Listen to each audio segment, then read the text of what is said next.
Hello everyone, welcome to learning science. आज का topic है कर्ल। आज हम जो है कर्ल ऑफ अ वेक्टर के बारे में पढ़ेंगे। जब हम क्रॉस प्रोडक्ट करते हैं डेल ऑपरेटर और वेक्टर फील्ड ए का, तो हम उसे कर्ल कहते हैं वेक्टर फील्ड ए का, और उसको हम डेल क्रॉस ए करके रिप्रेजेंट करते हैं। यहाँ पर वेक्टर फील्ड ए को रिप्रेजेंट किया है और कर्ल हम उसका निकालेंगे। ठीक है, यहाँ पर ये जो कर्ल है उसको निकाला है, उसको कैसे निकालना है आज हम उस चीज़ के बारे में पढ़ेंगे। आज हम देखेंगे कि कर्ल जो है वो कैसे हम निकालते हैं। कर्ल को निकालने से पहले हम समझते हैं डेल ऑपरेटर को। डेल ऑपरेटर जो है वो बराबर होता है I cap del upon del X plus J cap del upon del Y plus K cap del upon del Z के। ठीक है, ये हमारा डेल ऑपरेटर है।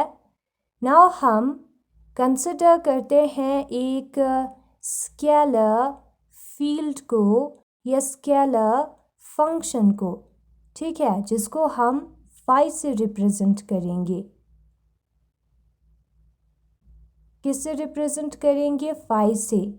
नाउ अगर हम इस फाई को डेल ऑपरेटर के साथ ट्रीट करें, डेल ऑपरेटर फाई लिखे, तो हमें क्या मिलेगा? हमें मिलेगा ग्रेडियंट।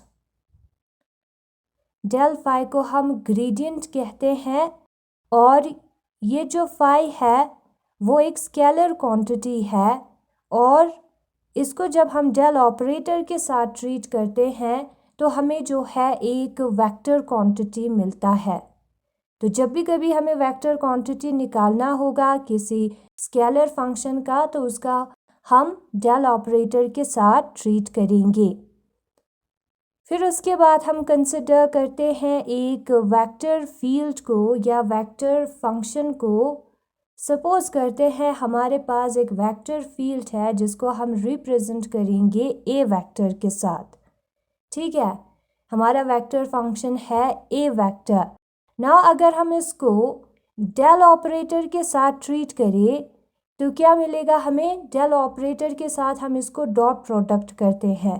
वेक्टर को या तो हम डॉट प्रोडक्ट करते हैं दो वेक्टर्स को, या क्रॉस प्रोडक्ट करते हैं। सपोज हम डॉट प्रोडक्ट करते हैं तो हमें मिलेगा डाइवर्जेंस। ठीक है,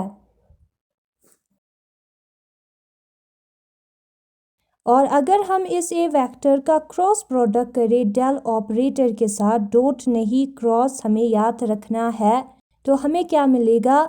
हमें मिलेगा कर्ल। ठीक है, और डाइवर्जेंस से हमें क्या पता चलता है कि ये जो वेक्टर फील्ड है वो सोर्स है या सिंक है। फ्लूइड के सोर्स या सिंक के बारे में पता चलता है। कर्ल से हमें रोटेशन के बारे में पता चलता है।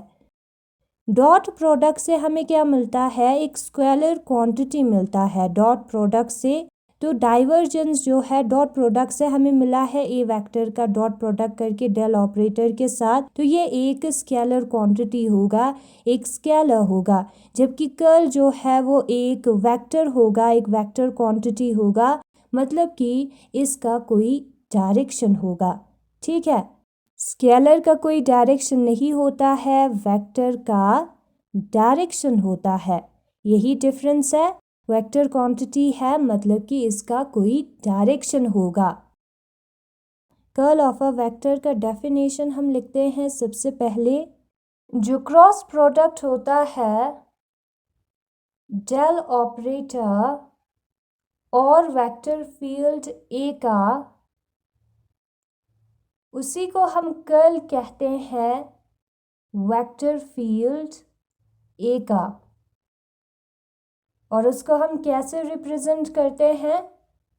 Del vector cross A vector करके रिप्रेजेंट करते हैं। Del vector cross A vector लिख कर रिप्रेजेंट करते हैं। ठीक है, वही लिखा है हमने यहाँ पर। The cross product of del operator and a vector field A is called the curl of the vector field A and is written as del cross A, और उसको हम del cross ए करके लिखते हैं। ठीक है, नाउ हम क्या करेंगे, हम ये जो वेक्टर ए है, वेक्टर फील्ड या वेक्टर फंक्शन कह दो, ए है, उसको उसके कंपोनेंट फॉर्म में लिखेंगे।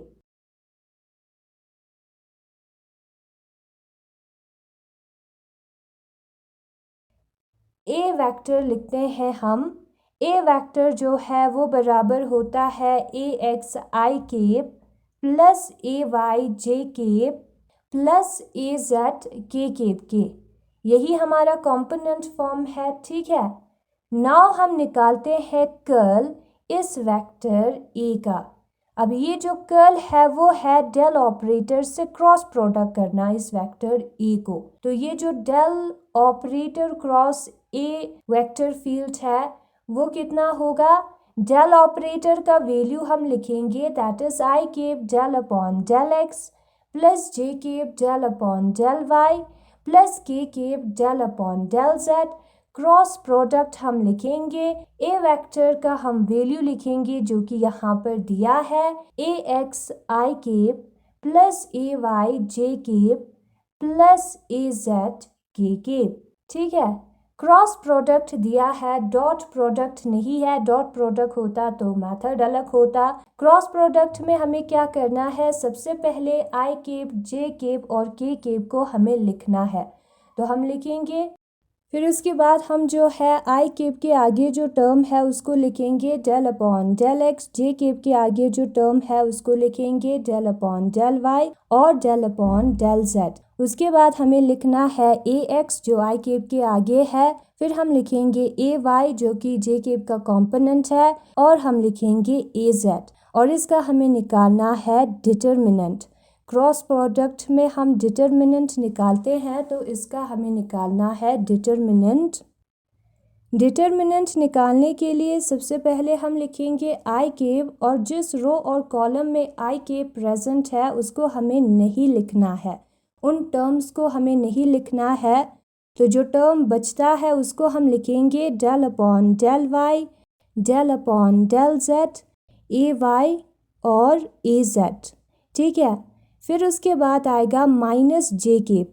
Next term I cap plus है तो नेक्स्ट टर्म माइनस होगा, फिर प्लस फिर माइनस ऐसे आएगा, तो यहाँ पर होगा माइनस जे केप। जिस रो और कॉलम में जे केप प्रेजेंट है उसको हमें नहीं लिखना है, तो क्या बचता है, जो रिमेनिंग टर्म बचता है उसी को हम लिखेंगे that is these four terms del upon del x del upon del Z A x और ए जेड हम लिखेंगे। फिर उसके बाद हम लिखेंगे नेक्स्ट टर्म को जो कि हमारा है के केप, और जिस रो और कॉलम में के केप प्रेजेंट है उसको हमें नहीं लिखना है, उन टर्म्स को हमें डिलीट करना है। तो जो रिमेनिंग टर्म्स है उसको हम लिखेंगे that is del upon del x del upon del y A x और ए वाई। तो ये टर्म हमें मिलेगा। फिर उसके बाद हम क्या करेंगे, आई केप को लिखेंगे, डेल अपॉन डेल वाई और ए जेड को हम मल्टीप्लाई करेंगे। फिर हम इन दोनों टर्म्स को डायगोनली मल्टीप्लाई करेंगे, del A Y upon del Z आएगा और बीच में माइनस साइन आएगा। माइनस जे केप वही चीज़ करना है, डायगोनली इनटू करना है। फर्स्ट टू टर्म को पहले हम इनटू करेंगे, that is del, first two term को इनटू करना है तो आएगा del A Z upon del X, फिर इन दोनों टर्म को इनटू करेंगे तो आएगा del A X upon del Z. बीच में होगा minus sine plus K cap, इन दोनों टर्म्स को इनटू करेंगे तो हमें क्या मिलेगा, del A Y upon del X minus बीच में होगा del A X upon del Y, diagonally into किया है। ठीक है, बीच में आएगा माइनस साइन, बाकी सारी चीज़ें सेम है। फिर उसके बाद हमें क्या करना है, फिर उसके बाद ये जो आई केप के साथ टर्म है उसको हमें वैसे ही लिखना है, तो लिखते हैं I cap del A Z upon del Y minus del A Y upon del Y bracket close. ये जो माइनस है उसको हम इंटू करेंगे ब्रैकेट के अंदर, तो प्लस जे के बाहर रहेगा, ठीक है। और यहाँ पर ये जो टर्म है वो माइनस होगा और दूसरा टर्म प्लस होगा, दोनों का साइन जो है वो उल्टा होगा। प्लस वाले टर्म को पहले लिखेंगे, माइनस वाले टर्म को हम बाद में लिखेंगे और बाकी सारी चीज़ें सेम है। माइनस से हमने इंटू किया है तो एक होगा माइनस और दूसरा होगा प्लस, तो ये दोनों चेंज हो जाएगा। और के केप को हमें वैसे ही लिखना है, तो हम लिखेंगे K cap del A Y upon del X minus del A Z del A X upon del Y. तो ये हमारा कर्ल है वेक्टर ए का, वेक्टर फील्ड ए का। यहाँ पर del A Y upon del Z है, इन दोनों को इंटू किया है तो यहाँ पर डेल जेड आएगा। ये हमारा कर्ल है वेक्टर ए का। फिर उसके बाद हम जो है इस कर्ल ए का x y and z component निकालेंगे, कॉम्पोनेंट फॉर्म में लिखेंगे वेक्टर फील्ड ए के कर्ल को।